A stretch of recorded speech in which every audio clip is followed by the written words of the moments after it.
इस बीच चंद्रयान 3 मिशन के सफल होने के आखिरी पलों में पूरे देश की सांसें अटकी रहीं, क्योंकि चंद्रयान 2 मिशन के दौरान पहले तो सब कुछ ठीक चल रहा था, लेकिन आखिरी पल में ही वो मिशन फेल हो गया था।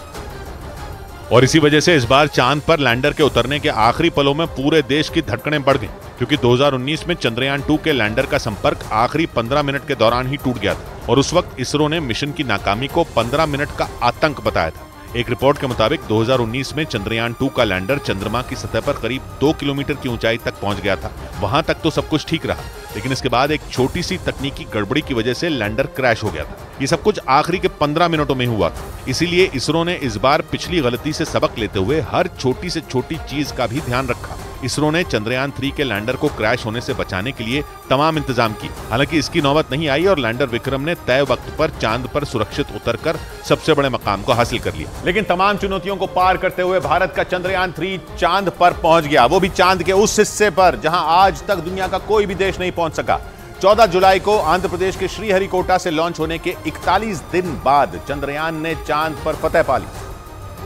और इसी के साथ इतिहास के पन्नों में भारत और इसरो के वैज्ञानिकों का नाम दर्ज हो गया, क्योंकि पृथ्वी से करीब 3,84,400 किलोमीटर का सफर तय करने के बाद चंद्रयान 3 चांद की सतह पर सफलता से उतर गया। इसरो की यह ऐतिहासिक कामयाबी कई मायनों में खास है, क्योंकि किसी भी देश के मून मिशन में आने वाले खर्च के मामले में भी भारत ने रिकॉर्ड कायम कर दिया। इसरो के मुताबिक चंद्रयान का बजट सिर्फ 615 करोड़ रुपए है, जबकि 63 साल पहले अमेरिका ने अपने मिशन मून पर भारत की तुलना में करीब 3000 गुना ज्यादा पैसे खर्च किए थे। वहीं पिछले हफ्ते क्रैश हुए रूस के लूना 25 का बजट करीब 1600 करोड़ रुपए बताया गया।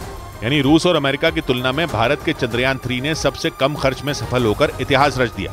इस बीच चंद्रयान 3 मिशन को सफल बनाने के लिए इसरो के वैज्ञानिकों ने पल पल पर नजर बनाए रखी। इसी वजह से भारत ने पहली बार चांद के दक्षिणी ध्रुव पर कदम रखा, जिसका सपना अमेरिका, रूस और चीन समेत दुनिया के कई देश देख रहे थे। लेकिन चांद के दक्षिणी ध्रुव पर पहुंचकर भारत इन सभी देशों से काफी आगे निकल गया। इस मिशन को सफल बनाने के लिए इसरो के वैज्ञानिकों ने पल पल पर अपनी नजर बनाए रखी। खासकर लैंडर विक्रम के चांद की सतह पर उतरने के आखिरी पड़ाव पर वैज्ञानिकों ने अपनी पूरी ताकत लगा दी। उन्होंने बिल्कुल सही समय पर लैंडर विक्रम को चांद की सतह पर लैंड कराने की कमांड दी। मिशन के पूरा होने के लिए ये सबसे अहम पड़ाव था, क्योंकि सही वक्त पर कमांड मिलने पर ही लैंडर विक्रम चांद की कक्षा से उसकी सतह पर उतरने के लिए नीचे आया। ये बेहद जटिल प्रक्रिया थी, जिसे इसरो के वैज्ञानिकों ने पूरी तरह सफल बना दिया। और उम्मीद के मुताबिक चंद्रयान 3 चांद की सतह पर सफलता से उतर गया, जिसके बाद अब बारी 6 पहियों वाले रोवर प्रज्ञान की है, जो चांद पर अगले 14 दिनों तक पानी की खोज करने के साथ दुर्लभ खनिजों का भी पता लगाएगा। क्योंकि इसमें लगे नेविगेशनल कैमरे और सेंसर चांद की सतह की हर तस्वीर और जानकारी विक्रम लैंडर को देंगे, जिसे विक्रम लैंडर सीधा इसरो को भेजेगा। ये वो डेटा होगा जिससे चांद के दक्षिणी ध्रुव से जुड़े रहस्यों को सुलझाया जा सकेगा। चंद्रयान 3 मिशन की कामयाबी पूरी तरह रोवर प्रज्ञान के 14 दिनों के काम पर निर्भर होगी। इस दौरान जैसे जैसे प्रज्ञान चांद की सतह पर आगे बढ़ेगा, भारत की पहचान चांद की सतह पर दर्ज होती जाएगी। क्योंकि रोवर के पहियों से राष्ट्रीय चिन्ह, अशोक स्तंभ और इसरो के लोगों की छाप चांद पर पड़ती जाएगी। अगले 14 दिन के दौरान प्रज्ञान एक सोलर पैनल के जरिए खुद ही चार्ज होगा, जो 50 वॉट तक बिजली बना सकता है। मतलब ये कि अपना काम करने के लिए जरूरी बिजली भी प्रज्ञान खुद ही बनाएगा। यही नहीं, रोवर प्रज्ञान चंद्रमा के उन रहस्यों से भी पर्दा उठाएगा जिनसे दुनिया अब तक अनजान रही, क्योंकि भारत के चंद्रयान 3 का रोवर चांद के उस हिस्से में पहुंच गया जहां दुनिया का कोई भी देश नहीं पहुंच सका। चांद की सतह की मिट्टी का सैंपल लेने, बर्फ का पता लगाने, वहां के मौसम का हाल जानने में रोवर प्रज्ञान पूरी तरह सक्षम बताया गया। क्योंकि इसरो के वैज्ञानिकों के मुताबिक रोवर प्रज्ञान को बेहद आधुनिक बनाया गया है। उसमें ऐसी तकनीक है कि वो सिर्फ तस्वीरें खींचने वाला कोई कैमरा पर्सन नहीं है, बल्कि खुद रिसर्च करने वाला एक वैज्ञानिक भी है। लैंडर विक्रम से आधा किलोमीटर के दायरे में प्रज्ञान चंद्रमा की सतह पर घूमता रहेगा और रिसर्च करता रहेगा। प्रज्ञान सिर्फ पानी ही नहीं, बल्कि चांद की सतह पर मैग्नीशियम, सिलिकॉन और पोटेशियम समेत कई खनिज भी खोजेगा। इसके अलावा वहां के तापमान और भूकंप की भी जानकारी को इकट्ठा करेगा। इस दौरान चांद की सतह पर रोवर प्रज्ञान 1 सेंटीमीटर प्रति सेकंड की रफ्तार से चलेगा और चांद की सतह पर उसकी रिसर्च पृथ्वी के 14 दिनों तक चलेगी, क्योंकि चांद पर एक दिन पृथ्वी के 14 दिन के बराबर होता है। इस बीच साउथ अफ्रीका के दौरे पर गए प्रधानमंत्री नरेंद्र मोदी ने देश के वैज्ञानिकों की पीठ थपथपाई। उन्होंने भारत की इस ऐतिहासिक सफलता के लिए इसरो के वैज्ञानिकों को धन्यवाद दिया। और प्रधानमंत्री नरेंद्र मोदी ने चांद पर कही जाने वाली पुरानी कहावत को अपने शब्दों में दोहराया। चंदा मामा बहुत दूर के हैं, चंदा मामा बहुत दूर के हैं। अब एक दिन वो भी आएगा जब बच्चे कहा करेंगे, चंदा मामा बस एक टूर के हैं।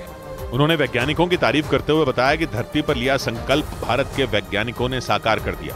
अंतरिक्ष में हिंदुस्तान की सबसे बड़ी छलांग के मौके पर प्रधानमंत्री मोदी वीडियो कॉन्फ्रेंसिंग के जरिए दक्षिण अफ्रीका से लगातार इसरो की टीम से जुड़े रहे। इस दौरान उन्होंने लैंडर के चांद पर उतरने की पूरी प्रक्रिया को जोहानिसबर्ग में बैठकर देखा और जैसे ही लैंडर विक्रम ने चांद की जमीन को छुआ, प्रधानमंत्री ने भी हाथ में तिरंगा लेकर भारत की इस कामयाबी का जश्न मनाया। और इसके साथ ही उन्होंने चंद्रयान 3 की कामयाब लैंडिंग के तुरंत बाद इसरो के चीफ एस सोमनाथ को फोन कर बधाई दी। इस दौरान पीएम ने जल्द ही इसरो मुख्यालय पहुंचकर उनकी टीम से मिलने का भरोसा भी दिया। और इस दौरान प्रधानमंत्री काफी खुश दिखाई दिए। लैंडर के चांद की सतह पर उतरने के बाद इसरो चीफ स्टेज पर आकर वैज्ञानिकों की हौसला अफजाई कर रहे थे। उसी वक्त उनके पास दक्षिण अफ्रीका से प्रधानमंत्री का फोन आ गया। आपको, आपकी पूरी टीम को बहुत बहुत बधाई। जल्दी मैं आप सबको रूबरू में भी बधाई दूंगा। इसरो चीफ एस सोमनाथ ने भी प्रधानमंत्री की तारीफ की। Congratulate all of us and said that we would like to come and personally congratulate each one of us.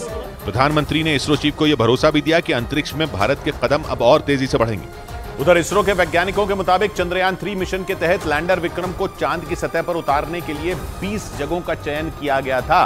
चांद पर पहुंचने के किसी भी मिशन में लैंडर को सुरक्षित तरीके से उतारना ही सबसे बड़ी चुनौती होती है, क्योंकि जरा सी चूक या कोई भी गलती पूरी मेहनत पर पानी फेर देती है। चंद्रयान 2 मिशन के साथ ऐसा ही हुआ था। जब लैंडर चांद की कक्षा में तो पहुंच गया था, लेकिन लैंडिंग के वक्त वो क्रैश हो गया। इसरो के वैज्ञानिकों के मुताबिक इसी वजह से इस बार 1-2 नहीं बल्कि 20 जगहों का चयन पहले से ही कर लिया गया। दावा है कि इस काम में चंद्रयान 2 के ऑर्बिटर ने बड़ी भूमिका निभाई, जो 4 साल बीतने के बाद भी चांद के चक्कर लगा रहा है। उसमें लगे कैमरों ने चांद के दक्षिणी ध्रुव की कई तस्वीरें भेजी। इसके अलावा अमेरिकी स्पेस एजेंसी नासा ने भी सही लैंडिंग के लिए दक्षिणी ध्रुव की कुछ तस्वीरें इसरो तक पहुंचाई, जिनके आधार पर वैज्ञानिकों ने 20 में एक ऐसी जगह का चयन किया जो लैंडिंग के हिसाब से सबसे सटीक हो। इधर भारतीय स्पेस एजेंसी इसरो के मुताबिक लैंडर विक्रम के चांद पर उतरने वाली जगह का चयन कई बातों को ध्यान में रखकर किया गया था। चांद पर सही तरीके से लैंडिंग कराकर ही किसी भी मिशन को सफल बनाया जा सकता है, जिसके लिए सबसे जरूरी है समतल जगह, यानी ऐसी जगह जहां अगर लैंडर को उतारा जाए तो वो क्रैश ना हो। चंद्रयान 2 मिशन में यही गलती हुई थी। उस वक्त तकनीकी गड़बड़ी से सॉफ्ट के बजाय लैंडर की हार्ड लैंडिंग हो गई थी, जिससे लैंडर ने काम करना बंद कर दिया था। इसे ऐसे समझिए कि लैंडर को चांद की कक्षा से उसकी सतह पर सही तरीके से उतारने की कोशिश की जाती है, ताकि लैंडर से रोवर को बाहर निकलने में कोई परेशानी न हो। इसरो के मुताबिक 2019 के उस मिशन में लैंडर को चांद पर उतारने के लिए आधा किलोमीटर की लंबाई चौड़ाई वाले दायरे का चयन किया गया था, जबकि इस बार लैंडिंग के लिए वैज्ञानिकों ने 4 किलोमीटर की लंबाई और लगभग 2.5 किलोमीटर की चौड़ाई वाले सुरक्षित इलाके का चयन किया, जिसमें न तो कोई गड्ढा है और न ही ऐसा हिस्सा जहां सूरज की रोशनी न पहुंचती हो, क्योंकि रोवर प्रज्ञान वहां सूरज की रोशनी से ही काम करेगा। उधर भारत की स्पेस एजेंसी इसरो के अलावा भी दुनिया की कई स्पेस एजेंसियां चांद पर भविष्य की तलाश में जुटी हैं। चांद की सतह पर अब तक सिर्फ भारत, अमेरिका, रूस और चीन ने ही सॉफ्ट लैंडिंग कराने में सफलता पाई है। लेकिन इन देशों के अलावा कई दूसरे देश भी इस रेस में मौजूद हैं, जो चांद पर पहुंचने के लिए अपनी पूरी ताकत लगा रहे हैं। अंतरिक्ष विशेषज्ञों का दावा है कि पृथ्वी और ब्रह्मांड के रहस्यों को जानने के लिए चांद पर पहुंचना बहुत जरूरी है। अमेरिकी स्पेस एजेंसी नासा के मुताबिक चांद पर पहुंचकर ही इंसान सौर मंडल के दूसरे हिस्सों और उससे आगे का पता लगा पाएगा। यही नहीं, चांद पर पानी की मौजूदगी और इंसानों के रहने के लिए वातावरण है या नहीं, इसकी भी जानकारी वहां पहुंचने के बाद ही मिल सकेगी। इसलिए कई देश चांद पर पहुंचने की होड़ में हैं। हालांकि वहां तक अब तक सिर्फ अमेरिका ही इंसान को भेज पाया है। 1969 में अमेरिका के अपोलो मिशन के जरिए नील आर्मस्ट्रांग ने चांद पर पहला कदम रखा था।